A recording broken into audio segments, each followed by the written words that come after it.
श्री शिवाय नमस्तुभ्यम। हम सबको पता है कि 19 जुलाई को सावन से पहले पड़ने वाली जो प्रदोष है वो आ गई है। और अगर आप ये चाहते हो कि आपकी मनोकामना मात्र 3 दिन में पूरी हो जाए तो बस आपको एक कनेर का फूल लेना है। छोटा सा उपाय करिएगा, आपकी बरसों पुरानी सारी मनोकामना मात्र 3 दिन में पूरी ज़रूर होगी, जो कि पूज्य गुरु जी की कथा से सुन के बहुत अच्छे से आपको समझाऊंगा।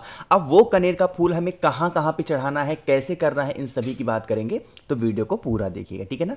देखो, जैसे यहाँ पे स्क्रीन पे आपको क्या दिख रहा है, कनेर का फूल। देखो, कनेर का फूल कई कई कलर में होते हैं। सफ़ेद कलर में होता है, पिंक कलर में होता है और पीले कलर में होता है। हमें किसी और कलर का नहीं लेना, आपको एक कनेर का फूल लेना। ये जो मौसम चल रहा है, वेदर है, इसमें कनेर का फूल आसानी से आपको मिल जाएगा, ठीक है ना। एक कनेर का फूल लेना, उसको लेके महादेव के शिवलिंग के पास जाना। अब मेरी बात ध्यान से सुनिएगा।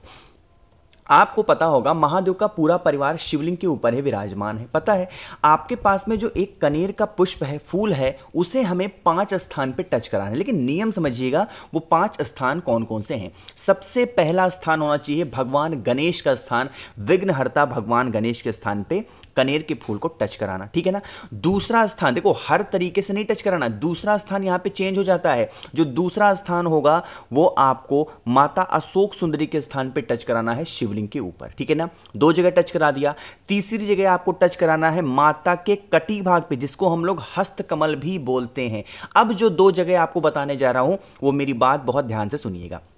जब भी हम महादेव के शिवलिंग के पास जाते हैं, उनके शिवलिंग के ऊपर इस तरीके से एक मटका लटका होता है, जिसमें से बूंद बूंद करके पानी टपकता है और महादेव के शिवलिंग के ऊपर गिरता है। पता है आपको। तो 3 जगह जो आपने यहाँ पे टच करा दिया, समर्पित कर दिया। अब जो चौथी जगह आपको टच करानी है, जो मटका लटका हुआ होता है शिवलिंग के ऊपर, चौथी जगह उस कनेर के फूल को वहां पे टच कराएंगे। और लास्ट में जो भी आपकी कामना हो, जो भी आपके विशेष हो, महादेव के शिवलिंग के पास में जो त्रिशूल लगा हुआ होता है, उस त्रिशूल पे टच करा करके और महादेव के शिवलिंग के ऊपर अगर आप रख देते हैं उस कनेर के फूल को, आपकी बरसों पुरानी सारी मनोकामना पूरी जरूर होती है। अब यहां पे एक चीज का विशेष ध्यान दीजिएगा, हमें 5 कनेर के फूल को अलग अलग नहीं लेना, एक ही कनेर के फूल को लेना है। और कहीं पे भी उस कनेर के फूल को रखना नहीं है, चाहे भगवान गणेश का स्थान हो, माता अशोक सुंदरी हो, कलश हो, त्रिशूल हो, कहीं रखना नहीं है। सिर्फ आपको टच कराते हुए जाना है। रखना कहां पे है, जब आप हर जगह पे टच करा दें तो लास्ट में महादेव के शिवलिंग के ऊपर उस कनेर के फूल को समर्पित करके 1 लोटा शुद्ध जल तांबे के लोटे से श्री शिवाय नमस्तुभ्यम का जप करते हुए समर्पित करिएगा, ठीक है ना। करके देखेंगे, आपकी बरसों पुरानी जो भी मनोकामनाएं होंगी, जो भी विशेष होंगी, वो महादेव पूरी जरूर कर देंगे, ठीक है ना। तो यहां पर हम सभी लोगों ने पहले उपाय की बात की। आगे बढ़ते हैं इस वीडियो के हम लोग अपने दूसरे उपाय की तरफ, जो कि सावन से पहले पड़ने वाली प्रदोष पे से हमें करना चाहिए, जिससे हमारा आने वाली जो सिचुएशन हो हमारे घर की, परिवार की, वो हमेशा अच्छी बनी रहे, ठीक है ना। जैसे काफी लोग परेशान होते हैं, भैया हम कभी भी कोई भी काम करते हैं, उस काम में हमें सफलता नहीं मिल पाती। हम कुछ भी कर लें, कितना भी अच्छा कर लें, कितना भी किसी के लिए अच्छा सोच लें, लेकिन हमारे साथ उल्टा ही होता है। तो आपको इस उपाय को करना होगा, ठीक है ना।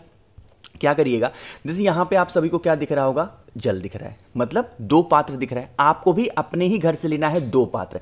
जरूरी नहीं है कि जो चीजें मैं दिखा रहा हूं वैसा ही लो, कोई घर से कोई सा भी कैसा भी पात्र ले सकते हो, बस आप उसमें पानी को रख सके, ठीक है ना। और 2 के दोनों पात्रों में आपको जल भरना है अपने घर से। और कोशिश करेंगे कि अगर आप पे घर में गंगा जल है तो आपको थोड़ा थोड़ा गंगा जल उस कलश के अंदर डाल देना, ठीक है ना। ले लिया 2 कलश, इसमें पानी भी घर से भरेंगे। और उसके बाद में साथ ही साथ आपको लेना होगा 1 कनेर का फूल फिर से लेना है, ठीक है ना। मैंने आपको बताया जो वेदर चल रहा है, मौसम है, इसमें इजीली आपको कनेर का फूल मिल जाएगा। तो कोई भी 1 कनेर का फूल लेना, उसको लेके महादेव के शिवलिंग के पास जाइएगा। सुबह से लेकर के शाम तक के टाइम पे कभी भी जाएं, फेस रखना होगा लेकिन उत्तर दिशा, नॉर्थ डायरेक्शन। जो आपकी कामना है, जो आपके विशेष हैं, जो बहुत दिनों से अधूरी हैं, सबसे पहले उस कनेर के पुष्प को माता के हस्त कमल पर, जिसे हम लोग मां पार्वती का स्थान बोलते हैं, कटी भाग पे एक बार टच कराएंगे। और टच कराने के बाद में वही कनेर का फूल महादेव के शिवलिंग के ऊपर समर्पित करने के बाद में जो आपके पास में 2 लोटा जल है, उसको एक साथ अपने हाथों में लेकर के एक साथ महादेव के शिवलिंग के ऊपर कुंदकेश्वर महादेव के नाम से जो भी आपके लाइफ के, आपके जीवन के कष्ट होंगे, उन कष्टों का ध्यान करते हुए, स्मरण करते हुए आपको समर्पित करना। अब यहां पे एक चीज का ध्यान रखिएगा, जब कनेर के पुष्प के ऊपर आप जल को समर्पित करेंगे, जल बहता हुआ जलाधारी से नीचे आएगा, इस जल का आचमन भूल कर भी आपको नहीं करना। इस चीज का विशेष ध्यान दीजिए। क्यों? क्योंकि कनेर के पुष्प में क्या होता है? जहर होता है, और आपको जहर सिर्फ महादेव को समर्पित करना है, आपको उसके जल का आचमन नहीं करना, ठीक है ना। बाकी इस जल को रोक करके आप अपने घर पे लेके जाएं, जितने भी कमरे हो थोड़ा थोड़ा छींटा हर कमरे में आपको डाल देना है। जो निगेटिव एनर्जी होगी, जिस कारण से आपकी कोई भी कमी रुक रही होगी, वो सारी समस्याएं खत्म जरूर हो जाएंगी, ठीक है ना। करिएगा। तो यहाँ पे हम लोगों ने 2 उपाय की बात कर ली है। आगे बढ़ते हैं बस वीडियो के हम लोग अपने तीसरे उपाय की तरफ, जो कि सावन के पहले पड़ने वाली प्रदोष पे आपको करना चाहिए। लेकिन इसके क्या फायदे हैं और कैसे करना है मैं आपको तब बताऊंगा जब आप सभी लोग करेंगे वीडियो को लाइक। और मेरे जितने भी भाई बहन आवाज़ मेरी पहली बार सुन रहे हैं, चैनल को ज़रूर सब्सक्राइब करिएगा, ठीक है ना। देखो, सबसे पहले समझने की कोशिश करते हैं कि इस उपाय के आपको फ़ायदे क्या होंगे। जैसे मान लीजिए कि बहुत सारी परेशानियाँ आपके घर में हैं, जिसकी वजह से आपकी कोई ऐसी इच्छा है जो पूरी ही नहीं हो पा रही, उसके लिए आप बहुत ज़्यादा टेंशन में हो, बहुत ज़्यादा परेशान रहते हो, तो आपको लेना होगा 2 कनेर का पुष्प। कितने? सॉरी 2 आपको शमी के पत्ते लेने होंगे, कहीं से भी मिल जाए, चाहे आपके घर में हो या फिर बाहर हो, 2 शमी के पत्ते लेना। साथ ही साथ आपको एक बहुत ही प्यारी सी सुंदर सी बेल पत्र भी लेनी है। इस चीज़ का विशेष ध्यान दीजिएगा, बेल पत्र हमें एक ही लेना है और वो कहीं से कटा फिटा हुआ नहीं होना चाहिए, ठीक। फिर एक तांबे का लोटा लीजिएगा, उस तांबे के लोटे में आपको जल भरना है। जल आपका अपने घर का होगा और इसी कलश के अंदर जो मैंने आपको बेलपत्र दिखाई है, उस बेलपत्र को डाल देना। ध्यान रखिएगा, शमी पत्र को कलश के अंदर नहीं डालना। देखो, आप बहुत ध्यान से सुनने की कोशिश करिएगा। फेस रखना होगा उत्तर दिशा, नॉर्थ डायरेक्शन। जो आपकी कामना है, जो आपके विशेष हैं, सबसे पहले उस कलश को महादेव के शिवलिंग के पास में रख देना, ठीक है ना। आपके पास में क्या है? दो आपके पास में शमी के पत्ते हैं। उन दोनों शमी के पत्तों को एक बार कलश को टच कराएंगे। कलश के जल में टच नहीं कराना, सिर्फ कलश पे टच कराएंगे। और टच कराने के बाद में पहली जो शमी पत्र रखोगे वो महादेव के शिवलिंग के ऊपर रख देना, और जो दूसरी शमी पत्र रखोगे, जिस जगह से जल नीचे गिरने ही वाला होता है, बिल्कुल एंड पॉइंट पे, पीक पॉइंट पे, आपको दूसरा शमी पत्र रख देना, ठीक है ना। 2 रख दिया। अब आपको फिर इस कलश को उठाना होगा, जिसके अंदर आपने एक बेलपत्र को डाल रखा है, उसको उठा करके पूरा का पूरा जल, जो आपकी कामना है, जो आपके विशेष हैं, कुंदकेश्वर महादेव के नाम से महादेव के शिवलिंग के ऊपर अगर आप समर्पित कर देते हैं, जो भी आपकी कामना होगी, जो भी विशेष होंगी, वो शिव शंभु भोलेनाथ पूरी जरूर करेंगे। अब यहां पे ध्यान दीजिएगा, जब जल आप चढ़ाओगे, जल बहता हुआ जलाधारी से नीचे गिरेगा, इस जल को थोड़ा सा रोक लेना, और रोकने के बाद में फिर उस जल का थोड़ा सा आचमन और दोनों आंखों पे लगा लेना। जिस कामना से आप इस उपाय को कर रहे हो, वो विशेष, वो इच्छा महादेव पूरी जरूर कर देंगे, ठीक है ना। करके देखिएगा, बहुत ही ईजी सा, बहुत ही आसान सा उपाय था, जिससे आपको करना सभी लोगों को है, ठीक। तो यहाँ पे हम लोगों ने बात कर ली है अपने 3 उपाय की। आगे बढ़ते हैं इस वीडियो के अपने सबसे आखिरी और बहुत ही छोटे से उपाय की। जब भी प्रदोष का दिन आता है, ये उपाय मैं आपको याद जरूर दिलाता हूं, ठीक है ना। सबसे पहले समझने की कोशिश करते हैं इस उपाय के बेनिफिट क्या हैं। कैसा भी कष्ट हो आपके घर का, चाहे वो बीमारी को लेके हो, नौकरी को लेके हो, व्यापार को लेके हो, इच्छा को लेके हो, किसी भी प्रकार का कष्ट होगा, वो सारा खत्म होगा, है ना। उसके लिए आपको लेना होगा 5 बेलपत्र, है ना। जो बेलपत्र कहीं से कटी फिटी ना हो, बेलपत्र लेना सिर्फ 5, ठीक।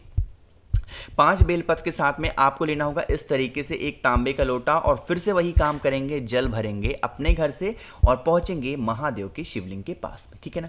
समझने की कोशिश करिएगा, आपके पास में है 5 बेलपत्र और आपके पास में है 1 लोटा जल। सबसे पहले ध्यान से समझेंगे कि जो पहली बेलपत्र समर्पित करेंगे, वो आपको समर्पित करना है भगवान गणेश के स्थान पे। यहां पे समर्पित करने के बाद में तुरंत ही आपको थोड़ा सा जल अपने कलश से यहां पे चढ़ाना होगा, ठीक है ना।